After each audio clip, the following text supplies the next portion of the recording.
আমরা আমাদের নবীকে সবচেয়ে বেশি ভালোবাসি, যিনি আখিরি নবী, যাকে বলা হয়েছে ওয়ামা আরসালনাকা ইল্লা রাহমাতাল লিল আলামিন। আমরা বারবার দেখছি কিছুদিন পর পর কারা যেন কিভাবে এসে আল্লাহ নবীর শানে কটূক্তি করে, নবীকে নিয়ে অশ্লীল ভাষায় গালিগালাজ করে। এই দেশের মানুষ নামাজ না পড়লেও যদি কেউ নবীকে কটূক্তি করে তার কলিজা ছিঁড়ে যায়, সে রাজপথে নেমে যায়। আমি বলবো যারা নবীকে কটূক্তি করে, নবীর নামে গালিগালাজ করে, এদের মৃত্যুদণ্ড, এই আইনটাও যেন বাংলাদেশের এই সংসদ থেকে পাশ করা হয়। মাননীয় স্পিকার, এলাকায় বলেছিলাম যে আমরা ন্যায়ের পক্ষে কথা বলবো, ইনসাফের পক্ষে কথা বলবো।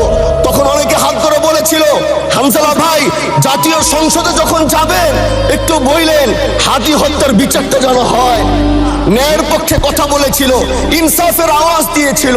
আমাদের মতোই যুবক মাননীয় স্পিকার, তিনি এই যে স্বপ্ন বলেছিল এক সুন্দর বাংলাদেশ করবার, রাস্তার ভিতরে সেই স্বপ্ন থামিয়ে দেওয়া হয়েছে। এই বিচার যদি না হয় তাহলে আমাদের মতো আন্দোলনের নিরাপত্তাও রাস্তায় কেউ দিতে পারবে না মাননীয় স্পিকার। এই জন্য আপনার মাধ্যমে আমি বলতে চাই, হাদি হত্যার বিচার যেন সুনিশ্চিত করা হয়।